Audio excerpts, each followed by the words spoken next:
Everybody, welcome to Recovery 201, brought to you by Promise Resource Network. My name is Sharon Galuski, and we're going to be talking about change today, how to deal with change. Anybody been through change lately?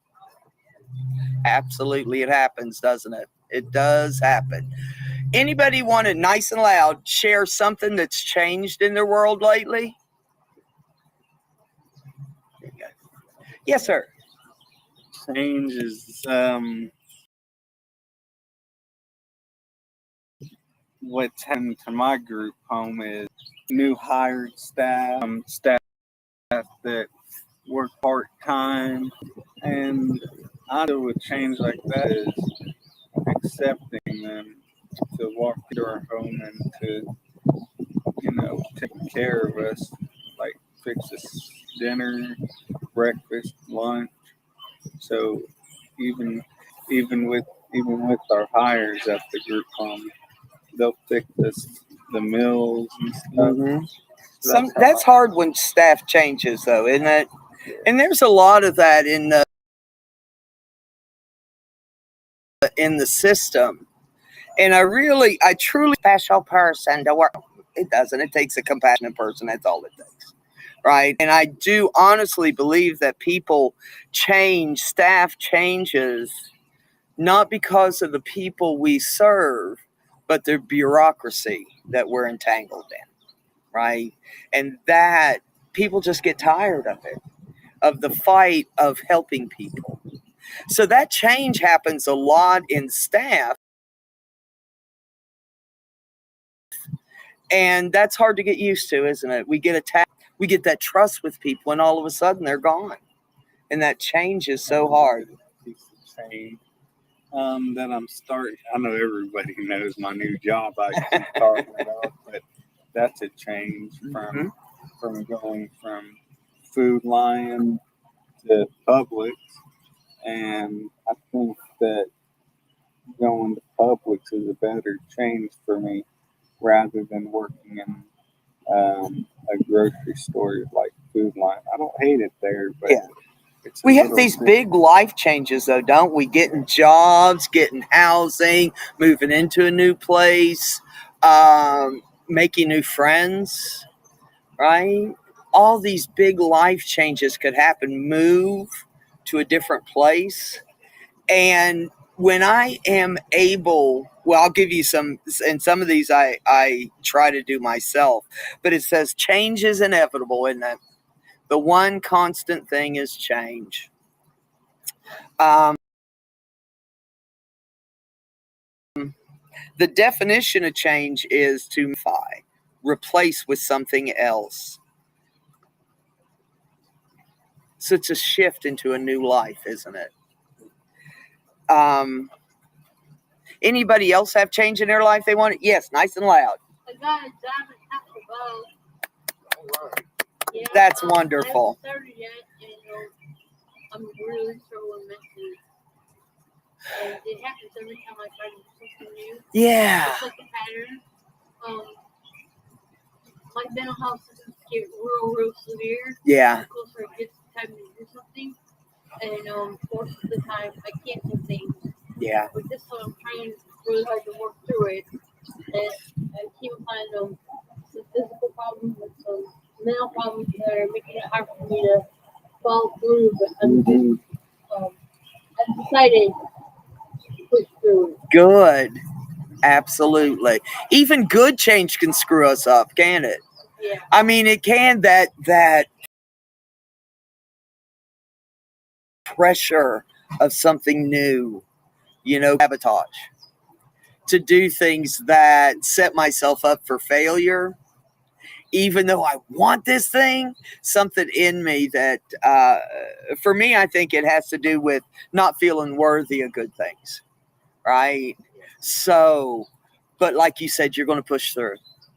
You're going to push through. I mean, it kept me up the entire night.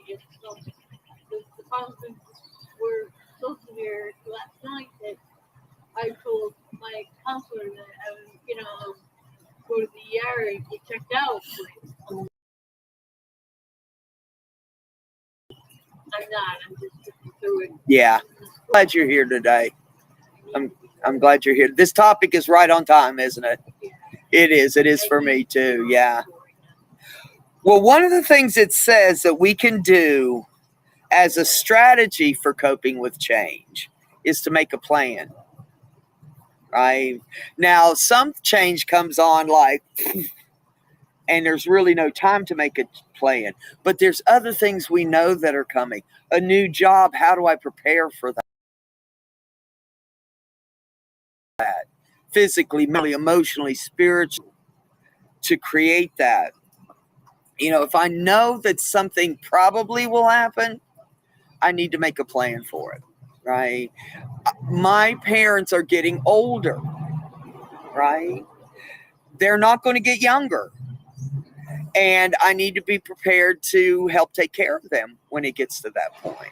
Now, if it all of a sudden comes up to me that, oh my goodness, I got to take care of my Uncle Larry. You know how I feel about Uncle Larry too. He's at a certain age and can't take care of himself. That shouldn't be a surprise to me, right? I kind of knew it was coming. Go ahead, beat it down. Do what? And somebody's got to take care of me. I forgot to have kids though. Yes, I know. Yes. About that job, because I remember working with Daryl, but when I met Cedric and Chad, they were all on top of getting me a grocery store job. So I owe all the credit. No, you planned to owe them all the credit. You did the footwork. You did the footwork. Well, see, found Yeah, but you knew it was there. It wasn't lost. No. So when we make a plan, it helps. I am a big proponent of plans. If I know I've got the potential to go through something, I want to be able to know who's going to help me, right? I want to be able to know to be successful in this situation.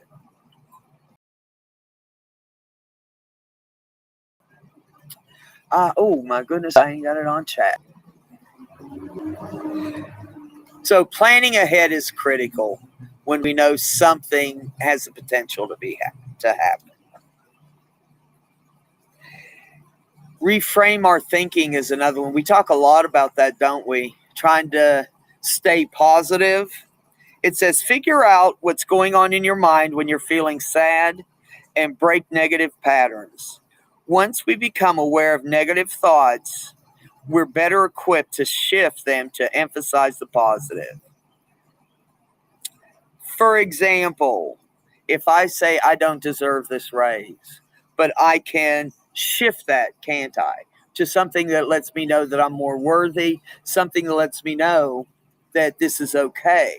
I deserve this raise. So I can say I worked hard for this recognition.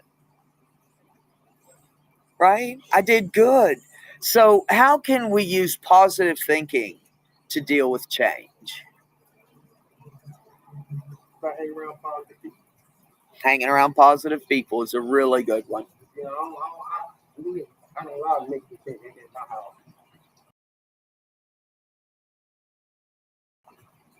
We don't have to allow negative people in our life, right? I mean, that's just how the world is. Employers, sometimes family members, sometimes landlords, all these things that we may encounter people that are not that positive.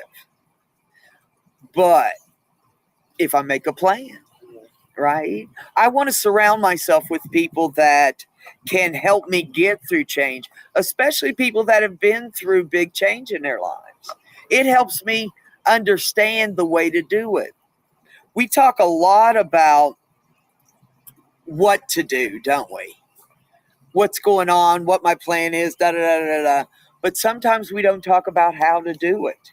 And that's the key part, I think, because, you know, we say things like, well, you just got to be in acceptance. Well, what the hell does that mean? Right? Help me know how to do those things. And then I can do something different. I can deal with this change in a more effective way. Guys that are out there on chat, I'm sorry, my chat's not coming up yet. As soon as it works out, I'll call you out. Because I know we got people out there today. I know we do. So when I can reframe my thinking, when I can go from, man, I'll never get that. I'll never get housing. I'll never get a job. I don't deserve this. You got negative thoughts. Absolutely, we have negative thoughts. And that's what kicks my ass. My own mind kicks my ass. Because I can delve into that self-pity, self-centeredness, self, right? Yes, sir. But Nice and loud. for some people, it's like when you're stuck in survival mode, Yeah, you know, like you're constantly walking around with your guard up, yeah, you know, so it's like you expect the worst because you're used to the worst happening, you know. yeah, But I understand. On the other hand, it's like you think positive, you know. yeah, But if you're so used to you walk around with your guard up and you expect the worst, so you're already in a sense prepared. yeah, You know, you're tired of getting hurt and let down and all that. So if you expect the worst and a positive happens, you hey, okay, yeah, it's a positive, one up. But if it doesn't go as planned and you put a good bit of effort into it, it's not that bad. yeah. As it would have been had you been thinking, oh, it's gonna be positive, it's gonna be positive, it's gonna be positive.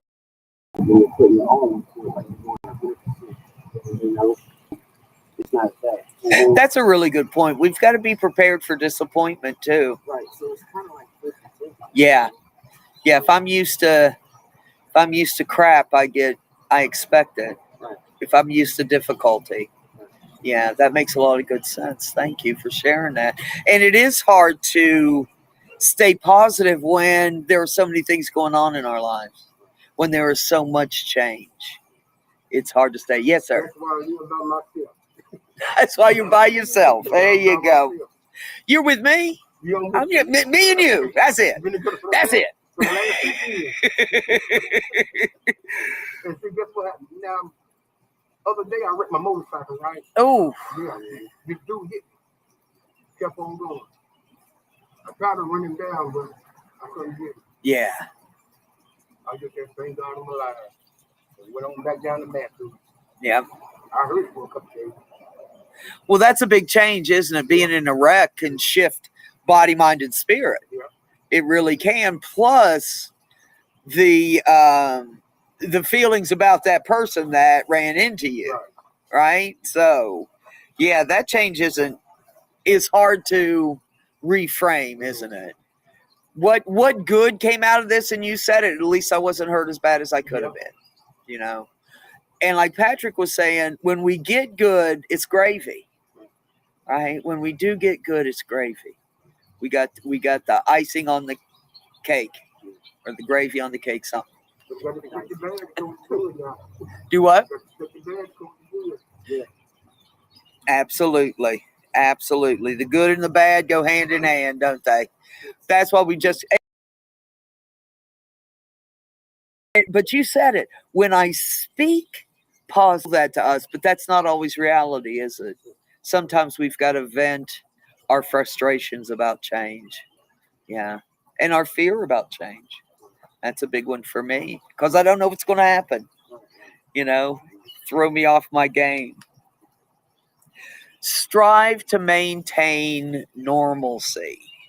Did I say that right? By yourself. By yourself. By yourself. Says structure and routine are comforting. So the more we can maintain the tried and true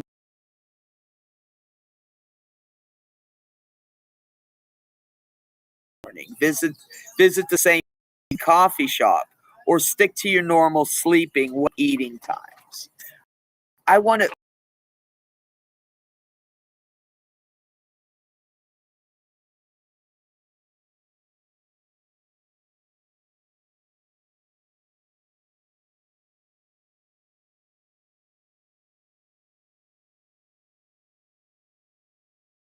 when things are up in the air, it comforts me comforts me to know that all these I can use to keep myself steady. Does that make sense? There's things we do every day that work. You know, for me, prayer, coming to work, personal hygiene is real important because that's part of my morning. So when I can stick through these things, even when it's a difficult time, it can help, right?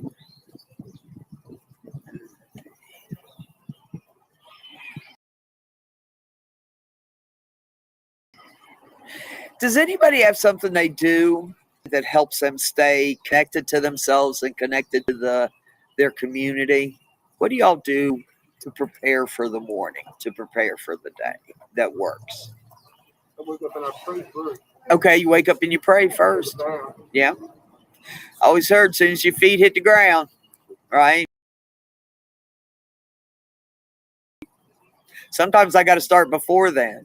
You know, I always against the wall. If I roll out the side, I bump my head. That's really a bad day. But like it said, if we have a plan, if we've got support, if we can stay in the positive, hang around those. If I can come to Jeremy and say, you know, I'm feeling this way, Jeremy say, man, it's okay. You've been through this before. You know, let me tell you what I've been through that helped me. Right? All those good things that happen. I'm still not getting any chat, so I hope you all are out there.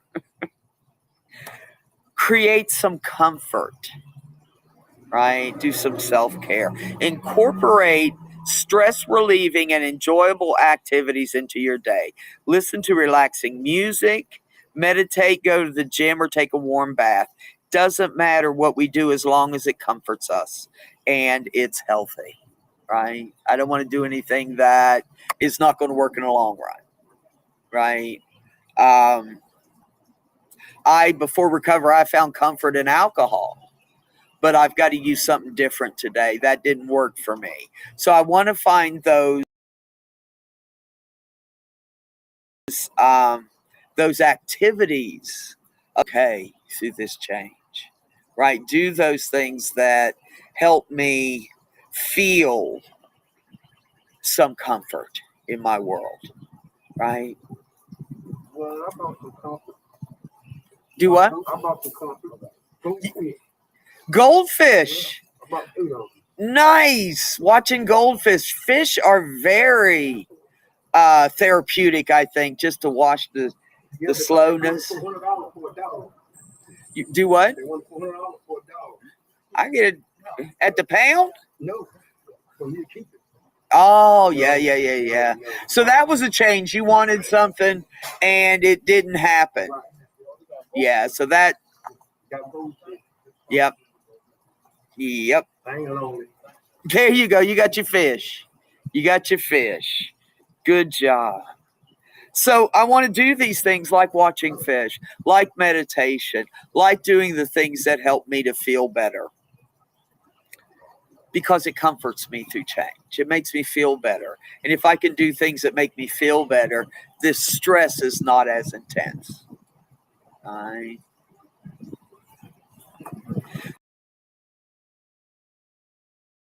So what are some things that we can do to comfort ourselves? What do you do to comfort yourself that makes you feel better when you do it? Put you on the spot.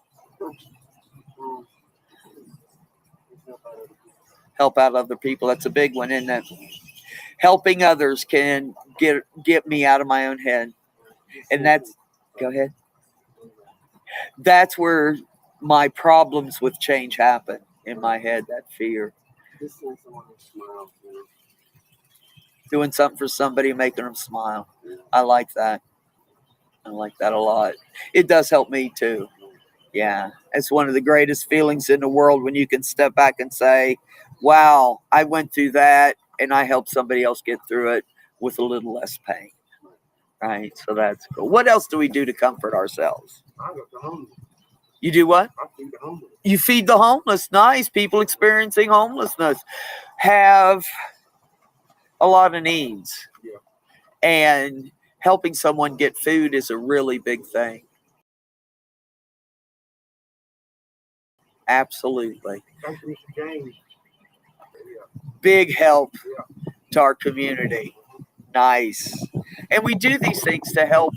When I help somebody else, it helps me. I really believe that. And helping people find those basic needs of food, clothing, materials that they need, tents, sleeping bag, anything that people need, if we can help them get that to make their life easier, I feel like my life's easier, right? Anybody else have? Yeah, I would say being with community, with family and friends, because when you think about when you're experiencing change and you are in your own head, for me, it's very helpful to be around friends and family and my community of support so that I can share with them what I'm going through. And like you said, so that they can hopefully help me in that. And eating is wonderful too. I love that, using our support network, our community. I like that. I like that better than support network, because we are a community, aren't we? We're a community of people that have singleness of purpose to recover, to do something different in our lives. And you're right. When I'm around my folks, when I'm around my tribe, my people, my life is easier. My spirits are lifted. Think about when you come here. Positive place. I want to be around those positive people because they help me. They help me get through change by their experience, by their support, by all those things people do to lift us up, right? I love a support network and the great change it makes in our lives. All right, we got another one. My favorite, as always, count your blessings. Remember, gratitude. Absolutely. Gratitude cuts through a lot of bullshit, doesn't it? And change is one of those things that if I can find gratitude in it. You said you were in a wreck. Mm-hmm. And the gratitude was, thank God I didn't get as hurt as I could have been. Right? Absolutely.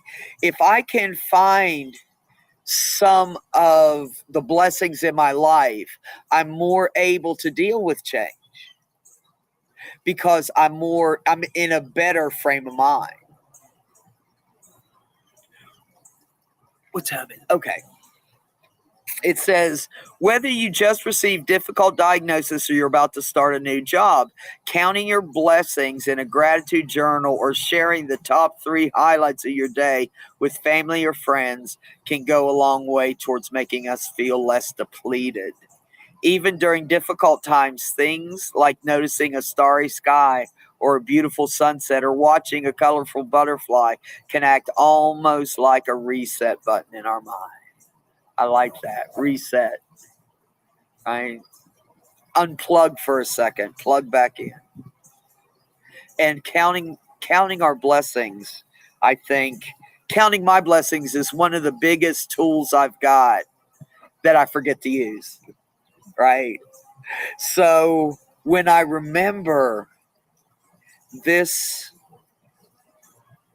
there is good in this. Somewhere in this change, there is good in it. I just got to find it. And also to look for the rest of the good in my life, right? I was in a wreck, but I'm safe, right? I'll find my way to where I need to go because people bless me, right? That gratitude makes such a big difference. Such a big difference. We can be thankful for our team, our entourage, our tribe, our pack, whatever we want to call it, and to use people to help us feel better by their attitudes, actions. You gotta realize something too. God uses people to get to other people. Put down could understand you. God uses people to get to other people. Absolutely, get to other people, and they know 2 friends, and they know 2 friends, and our support network grows. Good people bring good people together. I really believe that. I don't know how we're going to get you in here. Hold on just a minute. We're going to shut down in just a second. All right. Before we go, I want you to tell me nice and loud so everybody can hear it. One thing you're grateful for. You want to start? Yeah. One big thing you're grateful for. And Oh, he's great. You don't know me very well, do you? Don't you, Jeremy? Yeah, hold on. Yes, ma'am. I'd say Family. Nice. Yes, sir. I'm grateful to be here. I'm grateful you're here too. You're in the right place, my friend. Yes, sir. Life and health. Absolutely. If we've got nothing else, we're alive today. And for that, I am grateful. Because I didn't necessarily deserve or have a good actions towards that. I never expected to live this long. Yes, sir. My homie. Ma'am. Public transportation is a blessing, isn't it? Absolutely. Get you where we need to go. Yes, sir. PRN. Thank you, Henry. Me too. Me too, big time for PRN. Same PRN. Yeah, it's good here. It's a good place to come and learn and grow and make friends and get support, whatever that support looks like for you. We are going to shut it down. Oh, yes.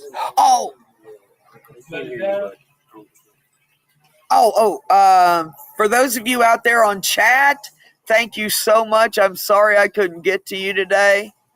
You see if that does anything. Nope, that doesn't do anything. Okay. Let me tell you about two things before we cut out. The first is the warm line. The warm line is a 24/7, 365 phone call away from someone that can support you. Many times in my life, I didn't feel heard or seen. When I can call the warm line, that happens. There are peer support specialists there who are trained to listen without going, okay, when they're done talking, I'm going to say this, this, and this. No, we just listen. We listen and we see how we can help. We've got resources, we've got supports, we've got all kinds of things going on. So let me see if I can pull up. If I can find, let me just tell you the number. 833-390-7728. 833-390-7728. I can't seem to find it on here. So give us a call. Give us a call. You can look on our website, on our Facebook page and get the information, but call us when you need us. We're here. The other thing I want to tell you about is take our survey. Go to our website, www.promiseresourcenetwork.org, and you can take our survey. We really need to know what we can do to do better, what we do well, and what we can change to get a better bang for our buck. How's that? To be able to help people more, to be able to give the information that we need to give. Let us know where we're good and where we're not so good so we can make changes, right? Changes in a positive way. Any last words on change? It can stink, but if we can work through it, if we have a plan, if we look at the positive, if I surround myself with positive people and do things that comfort me, it definitely helps. All right, I want to thank y'all for being out there. Thank you to my chat people that I still winding around can't get. But keep peace, share love, and we'll see you all next week at 10 o'clock for Recovery 201.